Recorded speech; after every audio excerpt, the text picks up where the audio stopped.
യദു, യുദ്ധം അങ്ങേയറ്റം കൊടുമ്പിരി കൊണ്ടിരിക്കുന്നു. ഇറാൻ്റെ ആണവ നിലയങ്ങൾക്ക് നേരെ അമേരിക്കയുടെ ആക്രമണം നടന്നിരിക്കുന്നു. അങ്ങനെ വലിയ പ്രതിസന്ധി ഉണ്ടായിരിക്കുകയാണ്. മാത്രമല്ല, ജോർദാനിലേക്ക് നിർത്താതെ വീണ്ടും മിസൈലുകൾ ഇറാൻ്റെ ഭാഗത്തു നിന്ന് തൊടുത്തു വിടുന്നുണ്ട്. അങ്ങനെ ആകെ മൊത്തത്തിൽ യുദ്ധം അങ്ങേയറ്റം പോയിക്കൊണ്ടിരിക്കുകയാണ്. ഈ ആണവ നിലയത്തിന് ആക്രമണം സംഭവിച്ചു എന്ന് പറയുമ്പോൾ അത് ഒന്നുകൂടി ചിന്തിക്കേണ്ടിയിരിക്കുന്നു. കാരണം ഇറാൻ ഇനി വെറുതെ ഇരിക്കില്ല. അവരുടെ ഏറ്റവും സുരക്ഷിതവും അവർ കൊണ്ടു നടക്കുന്നതുമായിട്ടുള്ള ആണവ നിലയത്തിന് നേരെ അമേരിക്ക ആക്രമിച്ചു എന്ന് പറയുമ്പോൾ തിരിച്ചടിക്കാൻ പോകുന്ന രീതി ഏത് തരത്തിലായിരിക്കും എന്നതാണ് നോക്കേണ്ടത്. പലതവണ ഇറാൻ പറഞ്ഞിട്ടുണ്ട്. കഴിഞ്ഞ ദിവസം കൂടി പറഞ്ഞു പശ്ചിമേഷ്യയിൽ നിന്ന് അമേരിക്ക പൂർണ്ണമായിട്ടും തുടച്ചു നീക്കും. അതിൻ്റെ ഒരു ഏറ്റവും വലിയ എക്സാമ്പിൾ എന്ന് പറയുന്നത് ഈ 6 രാജ്യങ്ങളും 7 രാജ്യങ്ങളും ആക്രമിക്കുമ്പോൾ അവിടുത്തെ US ഈ സൈനിക താവളങ്ങൾ ഈ ആക്രമണം നടത്തുന്നതിൻ്റെ ഏറ്റവും വലിയ തെളിവാണ് അമേരിക്ക അവിടെ നിന്ന് തുടച്ചു നീക്കുക എന്നുള്ളത്. അതുപോലെ തന്നെയാണ് ഈ ഹോർമുസ് കടലിടുക്കിലും സംഭവിക്കുന്നത്. അപ്പോൾ അത്രയും സ്ഥലങ്ങളിലെ അമേരിക്കയുടെ സൈനിക താവളങ്ങൾ തകർക്കുന്നതിന് പിന്നിൽ പൂർണ്ണമായിട്ടും ഈ പശ്ചിമേഷ്യയിൽ അമേരിക്കയെ തുടച്ചു നീക്കുക തന്നെയാണ് ചെയ്യുന്നത്. ഇതിനിടയിലാണ് ഈ ആണവ നിലയങ്ങൾക്ക് ഉണ്ടായ ആക്രമണം എന്ന് പറയുന്നത്. അങ്ങനെ ആണെങ്കിൽ ഇനി അടുത്ത ഇറാന്റെ നീക്കം എന്ന് പറയുന്നത് എന്തായിരിക്കും? ഇറാന്റെ അടുത്ത നീക്കം എന്ന് പറയുന്നത് ഇനി മിസൈലുകൾ കൊണ്ട് മാത്രമേ കണക്ക് തീർക്കാൻ കഴിയൂ, അല്ലെങ്കിൽ എന്തെങ്കിലും തരത്തിൽ തങ്ങൾക്ക് മുന്നോട്ട് പോകാൻ കഴിയൂ എന്നുള്ള നിലയിലേക്ക് ഇറാൻ തിരിച്ചറിയുന്നൊരവസ്ഥയിലേക്ക് കാര്യങ്ങൾ എത്തിയിരിക്കുന്നു. അതായത് ശക്തമായി തിരിച്ചടിക്കാനുള്ള എല്ലാവിധ മാർഗങ്ങളും ഇറാൻ നോക്കും എന്നുള്ളതാണ് നമ്മൾ മനസ്സിലാക്കേണ്ട ഏറ്റവും പ്രധാനപ്പെട്ട വസ്തുത. ഇത് ഇറാനെ സംബന്ധിച്ച് അവർക്ക് മാരകമായി മുറിവേറ്റിരിക്കുന്നു എന്നുള്ളതൊരു വസ്തുതയാണ്.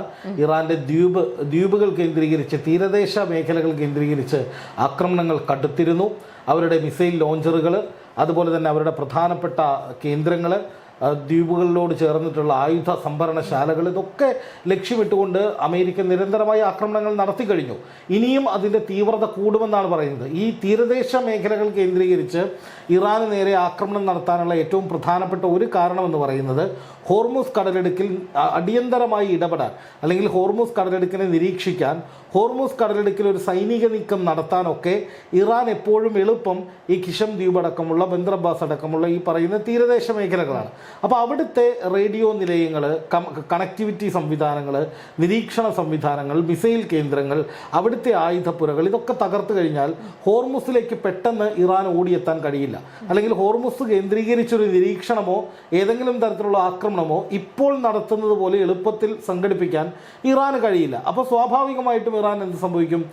ഇറാന് ആ ഭാഗങ്ങളിൽ വലിയ വീഴ്ചയുണ്ടാകും, ഇടപെടലിന് പരിമിതികളുണ്ടാകും. ആ പരിമിതികൾ മുതലെടുത്തുകൊണ്ട് ഹോർമൂസിൽ അമേരിക്കൻ പടക്കപ്പലുകൾ ഇറക്കി ഒരു സുരക്ഷാ സംവിധാനം, അങ്ങനെ ഒരു വലിയ സുരക്ഷ വാഗ്ദാനം ചെയ്ത് ഹോർമൂസിലൂടെ കപ്പലുകൾ കടത്തിവിട്ട് അങ്ങനെ ഹോർമൂസ് ഞങ്ങളുടെ നിയന്ത്രണത്തിലായി എന്ന് ലോകത്തിന് മുന്നിൽ പ്രഖ്യാപിക്കാനാണ് ട്രംപ് ഇക്കണ്ട കളി മുഴുവൻ കളിക്കുന്നത്. അപ്പോൾ അതിൻ്റെ ഭാഗമായിട്ട് അമേരിക്കയ്ക്കുള്ള ഒരു ഭീഷണി എന്ന് പറയുന്നത് ഇറാൻ ആണവായുധം എങ്ങാനും പ്രയോഗിക്കുമോ. ഇതിനിടയിൽ ഇറാൻ്റെ പക്കൽ ആണവായുധം ഇല്ല എന്ന് ഇറാൻ പറയുമ്പോഴും അമേരിക്ക അത് അംഗീകരിക്കാൻ തയ്യാറായിട്ടില്ല. അമേരിക്ക കരുതുന്നത് ഇറാൻ്റെ ഭൂമിശാസ്ത്രപരമായ പ്രത്യേകതകൾ നൽകുന്ന ഗുണങ്ങൾ ഉപയോഗിച്ച്, അല്ലെങ്കിൽ ആ സാഹചര്യങ്ങൾ ഉപയോഗിച്ച് ഇറാൻ എവിടെയോ ഇത് ഒളിപ്പിച്ചു വെച്ചിട്ടുണ്ട്. അത് അമേരിക്കയ്ക്കെന്നല്ല, അന്താരാഷ്ട്ര അറ്റോമിക് എനർജി ഏജൻസി അടക്കമുള്ള ആണവ കേന്ദ്രങ്ങളെക്കുറിച്ച് ധാരണയുള്ള ആർക്കും കണ്ടെത്താൻ കഴിയാത്ത എവിടെയോ ഇറാൻ ആണവായുധം ഒളിപ്പിച്ചിട്ടുണ്ട്. അപ്പോൾ അതുകൊണ്ട് തന്നെ അത് തകർക്കുക, അല്ലെങ്കിൽ ഇറാൻ്റെ ആണവശേഷി ഇതോടൊപ്പം ഇല്ലാതാക്കിയാൽ പ്രത്യാക്രമണങ്ങൾ കുറയും എന്നുള്ള കണക്കുകൂട്ടലിലാണ് ഇറാൻ്റെ നിർമ്മാണത്തിലിരിക്കുന്ന ആണവകേന്ദ്രം. ആ ആണവകേന്ദ്രം പൂർണ്ണമായി നിർമ്മാണം കഴിഞ്ഞതാണ്. അതിനുള്ളിൽ ആണവ സമ്പുഷ്ടീകരണം ഉൾപ്പെടെയുള്ള പ്രവർത്തനങ്ങൾ നടക്കുന്നുണ്ടോ എന്ന കാര്യത്തിൽ ആശയക്കുഴപ്പമുണ്ട്. പക്ഷേ എങ്കിലും അവിടെ ഒരു സജീവമായ ആണവ നിലയം എന്ന നിലയിൽ തന്നെയാണ് അമേരിക്ക അതിനെ പരിഗണിക്കുന്നത്. അതുകൊണ്ടാണ് അവിടേക്ക് ആക്രമണം നടത്തിയത്. പക്ഷേ ആണവ കേന്ദ്രങ്ങളിലേക്കൊക്കെ ആക്രമണം നടത്തുന്ന വിധത്തിലേക്ക് അമേരിക്ക ഈ യുദ്ധത്തിൽ മാറിക്കഴിഞ്ഞിട്ടുണ്ടെങ്കിൽ ഇനി ഒന്നിനും മടിക്കില്ല അമേരിക്ക എന്ന് തന്നെ വേണം കരുതാൻ. അതായത് വീണ്ടും ആണവ കേന്ദ്രങ്ങളെ ആക്രമിക്കും. പക്ഷെ അവിടെ ഒരു കുഴപ്പമുള്ളത്, ഈ റഷ്യയുടെ സപ്പോർട്ടോടുകൂടി പ്രവർത്തിക്കുന്ന ആണവ കേന്ദ്രങ്ങളടക്കം ഇറാനിലുണ്ട്. അപ്പോൾ റഷ്യയുടെ ഡൂംസ്ഡേ വിമാനം എന്ന് വിളിക്കപ്പെടുന്ന ആ വലിയൊരു വിമാനം, രഹസ്യ യുദ്ധവിമാനം കഴിഞ്ഞ ദിവസം ഇറാനിലെത്തിയിരുന്നു. അപ്പോൾ അതുമായി ബന്ധപ്പെട്ട് പുറത്തു വന്ന വാർത്തകളിൽ ഒന്ന്, ഈ ഇറാൻ്റെ ആണവ കേന്ദ്രങ്ങൾക്ക് നേരെ ആക്രമണം ഉണ്ടായാൽ ഏതെങ്കിലും തരത്തിൽ ഇറാന്റെ ആണവ നിലയങ്ങൾ തകർക്കപ്പെടുകയോ അല്ലെങ്കിൽ ആണവ കേന്ദ്രങ്ങൾ ലക്ഷ്യമിട്ട് അമേരിക്ക എന്തെങ്കിലും നടപടികൾ സ്വീകരിക്കുകയോ ചെയ്താൽ ആ സമയത്ത് ഈ വിമാനങ്ങൾ ഉപയോഗിച്ച് അമേരിക്കയ്ക്ക് ശക്തമായ മറുപടി കൊടുക്കുകയും ഈ യുദ്ധത്തിൽ ഇറാന് മേൽക്കൈ ഉണ്ടാകുന്ന വിധത്തിൽ പ്രവർത്തിക്കുകയും ചെയ്യാൻ വേണ്ടിയിട്ടാണ് റഷ്യ ഇത് എത്തിച്ചത് എന്നൊരു വാദമുണ്ടായിരുന്നു. അപ്പോൾ അങ്ങനെ നോക്കുകയാണെങ്കിൽ ഇപ്പോൾ ഇറാന്റെ ആണവ കേന്ദ്രം തകർക്കപ്പെട്ട സ്ഥിതിക്ക് സ്വാഭാവികമായിട്ടും ഇത്തരം റഷ്യയുടെ ഒരു ഇടപെടൽ ഉണ്ടാകാനുള്ള സാധ്യതയുണ്ട്. കാരണം ഇറാന്റെ എല്ലാ ആണവ കേന്ദ്രങ്ങളും തന്നെ റഷ്യയുടെ സാങ്കേതിക വിദ്യയിൽ തന്നെയാണ് മുന്നോട്ട് പോകുന്നത്. അല്ലെങ്കിൽ റഷ്യയുടെ ഇടപെടലിൻ്റെയോ സഹായത്തിൻ്റെയോ ഒക്കെ അടിസ്ഥാനത്തിലാണ് റഷ്യൻ ജീവനക്കാർ വരെ ജോലി ചെയ്യുന്ന ആണവ കേന്ദ്രം ഇറാനിലുണ്ട്. അപ്പോൾ അതുകൊണ്ട് തന്നെ റഷ്യ നിർമ്മിച്ചു നൽകിയ ആണവ കേന്ദ്രമുണ്ട്. അപ്പോൾ ആണവ കേന്ദ്രങ്ങൾക്ക് മേലെ നേരേക്ക് ഈ വിധത്തിൽ അമേരിക്ക ശ്രദ്ധ കേന്ദ്രീകരിച്ച് ആക്രമണങ്ങൾ തുടർന്നാൽ തീർച്ചയായിട്ടും ഒരു മയവുമില്ലാത്ത രീതിയിൽ റഷ്യയും കളത്തിലിറങ്ങി അമേരിക്കയ്ക്ക് നേരെയുള്ള ആക്രമണത്തിൽ പങ്കാളികളാവുകയോ ഇറാനെ കൂടുതലായി ഈ വിഷയത്തിൽ സഹായിക്കുകയോ ചെയ്യുമെന്നാണ് എനിക്ക് തോന്നുന്നത്. അത് ഒരു മഹായുദ്ധത്തിൻ്റെ പ്രതീതിയിലേക്ക് യുദ്ധത്തെ വലിച്ചുകൊണ്ടുപോകുമെന്നും വിലയിരുത്താവുന്നതാണ്. ഇത് അതുപോലെ തന്നെ ഈ യുദ്ധം കനക്കുമ്പോൾ മറ്റൊരു കാര്യം കൂടി നമ്മൾ ശ്രദ്ധിക്കണം. അതായത് ഈ പ്രവാസികളടക്കമുള്ള നിരവധി പേർ ഈ ഒരു യുദ്ധത്തെ ഓരോ ദിവസം കഴിയുമ്പോഴും വളരെ ഭീതിയോടെയാണ് നോക്കിക്കാണുന്നത്. ഈ യുദ്ധം ആർക്കും തന്നെ നിർത്താൻ കഴിയുന്നില്ല. സമാധാന കരാറുകളെല്ലാം അമ്പേ പരാജയപ്പെടുന്നു. അതിനിടയിലാണ് ഈ പ്രവാസികളുടെ ജീവിതം താറുമാറാകുന്നത്. കാരണം ഇങ്ങോട്ട് വരാനോ അങ്ങോട്ട് പോകാനോ ഒന്നും തന്നെ കഴിയുന്നില്ല. പിന്നെ ഈ ജോലി നഷ്ടപ്പെടുന്നത് വലിയൊരു പ്രതിസന്ധിയായി മാറുകയാണ്. കാരണം ജോലി ഇല്ലാതെ നാട്ടിൽ വന്ന് അവർക്ക് എന്ത് ചെയ്യണം അല്ലെങ്കിൽ എങ്ങനെ മുന്നോട്ട് പോകണം എന്ന് പോലും അറിയാത്ത ഒരു പറ്റം പ്രവാസികളൊക്കെ ഉണ്ട്.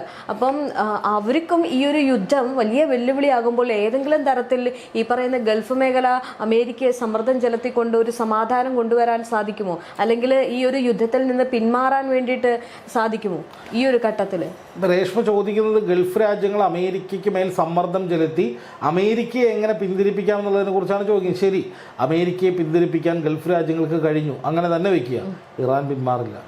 അതാണ് ഇതിൽ ഏറ്റവും വലിയൊരു പ്രശ്നം. അതായത് ഈ യുദ്ധത്തിൽ ഇനി ഒരു കരാറിനും ഞങ്ങൾ തയ്യാറല്ല എന്ന് ഇറാൻ തീർത്ത് പറഞ്ഞു കഴിഞ്ഞു. മുജ്തബ ഖാംനെയി അവരുടെ ഐഡിയോളജി എന്താണെന്ന് വ്യക്തമായി പറഞ്ഞു കഴിഞ്ഞു. അതായത് ഒരു തരത്തിലും ഞങ്ങൾ കീഴടങ്ങുകയില്ല, ഞങ്ങൾ പിന്മാറുകയില്ല, അതിനൊപ്പം പ്രതികാരമാണ് ഞങ്ങളുടെ ലക്ഷ്യം. അതായത് American president Donald Trump, Israel പ്രധാനമന്ത്രി ബെഞ്ചമിൻ നെതന്യാഹു, ലിസ്റ്റ് ഇങ്ങനെ കിടക്കുകയാണ്. ഇത്രയും ആളുകളെ വധിച്ച ശേഷം അല്ലെങ്കിൽ അവർക്ക് കൃത്യമായ പ്രതികാരം അവരോട് തീർത്തതിന് ശേഷം മാത്രമേ ഞങ്ങൾക്ക് വിശ്രമമുള്ളൂ എന്ന് പ്രതിജ്ഞ ചെയ്തൊരു പട്ടാളമാണ് അല്ലെങ്കിൽ ഒരു ഭരണകൂടമാണ് ഇപ്പോൾ ഇറാൻ്റെ കാര്യങ്ങൾ തീരുമാനിക്കുന്നത്. അവിടെ നയതന്ത്രത്തിന് ഒരു സാധ്യതയുമില്ല.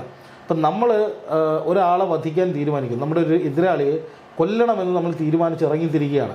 പിന്നെ ആര് പറഞ്ഞാലും നമ്മളത് കേൾക്കേണ്ടതില്ല എന്നുള്ളതാണ് ഇറാൻ്റെ ഒരു ചിന്താഗതി. കാരണം അത്രമേൽ ഇറാന് നൊന്നിട്ടുണ്ട്, അത്രമേൽ ഇറാന് നാശനഷ്ടങ്ങൾ ഉണ്ടായിട്ടുണ്ട്. ഈ ഒരു വശത്ത് മധ്യസ്ഥ രാജ്യങ്ങളെ ഉപയോഗിച്ച് ചർച്ച നടത്തണമെന്ന വാദങ്ങൾ പല രാജ്യങ്ങളും ഉയർത്തുമ്പോൾ തന്നെയും അമേരിക്ക ഇറാന് നേരെ നടത്തുന്ന ആക്രമണങ്ങൾക്ക് ഒരു കുറവും വരുത്തിയിട്ടില്ല. അത് നമ്മൾ പ്രത്യേകം മനസ്സിലാക്കണം. ഏതെങ്കിലും ഒരു ചർച്ചയ്ക്ക് സാധ്യതയുണ്ടാകണമെങ്കിൽ എന്ത് സംഭവിക്കണം? തൽക്കാലത്തേക്കെങ്കിലും ഇരുവിഭാഗവും ഒന്ന് അടങ്ങിയിരിക്കണം. ഇവിടെ അമേരിക്ക നിർത്താമെന്ന് വിചാരിച്ചാലും ഇറാൻ സമ്മതിക്കില്ല. ഇറാനെ സംബന്ധിച്ച് ഹോർമൂസ് കടലിടുക്ക് കൈവിട്ട് പോകാനുള്ള സാധ്യതകൾ മുന്നിലുണ്ട്.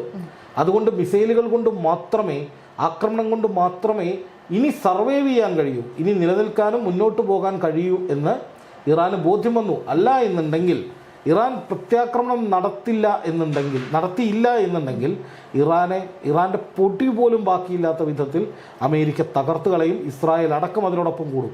ഇപ്പോൾ ഇസ്രായേൽ അമേരിക്കയ്ക്കൊപ്പം കൂടാത്തതിൻ്റെ കാരണവും അമേരിക്ക ഇപ്പോഴും ഇറാൻ്റെ വളരെ പ്രധാനപ്പെട്ട കൂടുതൽ ആണവ മേഖലകളിലേക്ക് കൈവയ്ക്കാത്തതിൻ്റെ കാരണവും ഇറാനെ പേടിയുള്ളതുകൊണ്ട് തന്നെയാണ്. എന്നാൽ ഒരു പരിധിക്കപ്പുറത്തേക്ക് ഇറാൻ്റെ കൈകളിലേക്ക് ഈ കാര്യങ്ങൾ വിട്ടുകൊടുക്കാനോ അമേരിക്ക തയ്യാറല്ല. അമേരിക്കയ്ക്ക് ഹോർമൂസ് പിടിക്കണം.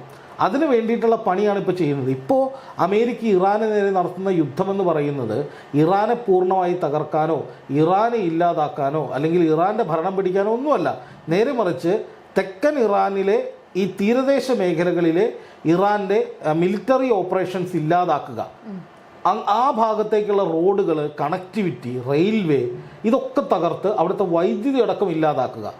അതിനുശേഷം ഹോർമുസിലൊരു ഓപ്പറേഷൻ നടത്തുക.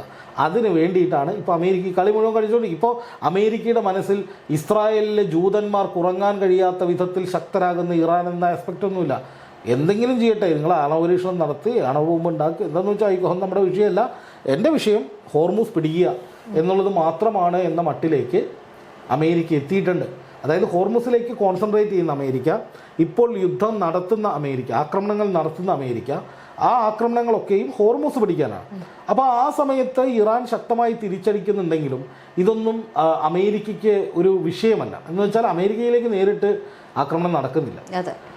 ഗൾഫ് മേഖലയിൽ അമേരിക്കൻ കേന്ദ്രങ്ങളാണ് തകരുന്നത്, തരട്ടെ എന്ന നിലയിലാണ് അമേരിക്ക ഇപ്പോൾ പോകുന്നത്. കാരണം അവിടെ അമേരിക്കയുടെ കുറച്ച് ആയുധങ്ങളുണ്ട്, കുറച്ച് വിമാനങ്ങളുണ്ട്, അത് പലതും മാറ്റിയെന്നാണ് അറിയുന്നത്. പക്ഷേ വലിയ ഡാമേജ് ഉണ്ടാകുന്നത് അറബ് രാജ്യങ്ങൾക്കാണ്. ആ ഹോർമുസ് അടഞ്ഞു കിടന്നാൽ ഈ കപ്പലുകൾ പോകാതെ സാമ്പത്തിക നഷ്ടം ഉണ്ടാകുന്ന അറബ് രാജ്യങ്ങൾക്കാണ്, നേരിട്ട് അമേരിക്കയെ ബാധിക്കുന്നില്ല. ഈ അറബ് രാജ്യങ്ങളിലെ എണ്ണ പുറത്തു പോകാതിരുന്ന അമേരിക്കയ്ക്ക് അവരുടെ എണ്ണ വിറ്റ് കാശുണ്ടാക്കാം. അത് വേറൊരു ബിസിനസ് ട്രിക്ക്. അപ്പോൾ അമേരിക്കയെ സംബന്ധിച്ച് ഗൾഫ് രാജ്യങ്ങൾ ഇടപെട്ട് ഈ യുദ്ധം നിർത്തിക്കുക എന്നത് പോസിബിൾ അല്ലാത്തൊരു കാര്യമാണ് എന്നുള്ളത് ഏറെക്കുറെ ബോധ്യപ്പെട്ടിട്ടുണ്ട്. കാരണം അമേരിക്ക തന്നെ ഒരു കരാർ എഴുതിയിട്ട് ഇറാൻ പറഞ്ഞതൊക്കെ അംഗീകരിച്ച് ഒരു കരാറാക്കിയിട്ട് അമേരിക്ക തന്നെ ഇറാൻ്റെ മുമ്പിലേക്ക് ചെന്നിട്ട് ഇതിലൊന്ന് ഒപ്പിടുമെന്ന് പറഞ്ഞാൽ ഇറാൻ പോയി പണി നോക്കാൻ പറയും. ഇറാൻ മനസ്സിലായി ഇത് ചതിയാണ് എന്നുള്ളത്. ഈ കഴിഞ്ഞ കരാറ് പോലും കുറച്ച് ദിവസത്തേക്ക് ഹോർമുസ് തുറക്കാൻ വേണ്ടിയും അമേരിക്കയ്ക്ക് ഹോർമുസിൽ ഒരു പിടിമുറുക്കാനുള്ള കളമൊരുക്കാൻ വേണ്ടിയിട്ടുമുള്ള വെറും ചതിയായിരുന്നു എന്നുള്ളത് ഇറാൻ തിരിച്ചറിഞ്ഞിട്ടുണ്ട്. അതുകൊണ്ടാണ് ഇറാൻ ഇനി പറയുന്നത് ഞങ്ങൾ വെടിനിർത്തലിലേക്കില്ല, ഞങ്ങൾ കോൺസെൻട്രേറ്റ് ചെയ്യുന്നത് ഈ പറയുന്ന യുദ്ധത്തിലേക്ക് മാത്രമാണ്, പ്രതികാരത്തിലേക്കാണ് എന്നവർ പറയുന്നത്. അതുകൊണ്ട് തന്നെയാണ് ഇത്രയധികം ആക്രമണങ്ങൾ അമേരിക്ക നടത്തിയിട്ടും ഒരു തരത്തിലും ഒന്ന് പിന്മാറാതെ ഇറാൻ ശക്തമായിട്ട് തിരിച്ചടിക്കുന്നത്. അവിടെയാണ് ഏറ്റവും വലിയ ചോദ്യം വരുന്നത്. ഇത്രയും വലിയ തിരിച്ചടികൾ കിട്ടിയിട്ടും എങ്ങനെയാണ് ഇറാൻ വീണ്ടും വന്ന് അടിക്കുന്നത്? അതൊരു വലിയ ചോദ്യമായിട്ട് അങ്ങനെ നിൽക്കുന്നതിന് കാരണവും ഇറാൻ പോരാട്ട വീര്യത്തിലാണ്, പ്രതികാരവാജ്ഞയിലാണ്. പ്രതികാരം ചെയ്യുക എന്നത് മാത്രമാണ് ഇറാൻ്റെ മുമ്പിലുള്ള ലക്ഷ്യം. ഇനി വെടിനിർത്തൽ കരാർ നടപ്പായി കൂടുതൽ നേട്ടമുണ്ടാക്കണമെന്നോ ഉപരോധങ്ങൾ ഇല്ലാതാക്കണമെന്നോ അമേരിക്കയുമായിട്ട് കരാർ ഒപ്പിട്ടിട്ട് ഞങ്ങളുടെ പരമാധികാരം തിരിച്ചു പിടിക്കണമെന്നോ അതൊന്നും ഇറാൻ ഇപ്പോൾ പ്രയോറിറ്റി കൊടുക്കുന്നില്ല. പ്രതികാരം മാത്രം. ആ മോഡിലേക്ക് ഇറാൻ മാറി. അത് അമേരിക്കയ്ക്ക് വലിയ അപകടമാവുന്നുണ്ടെന്നുള്ളതാണ് യാഥാർത്ഥ്യം.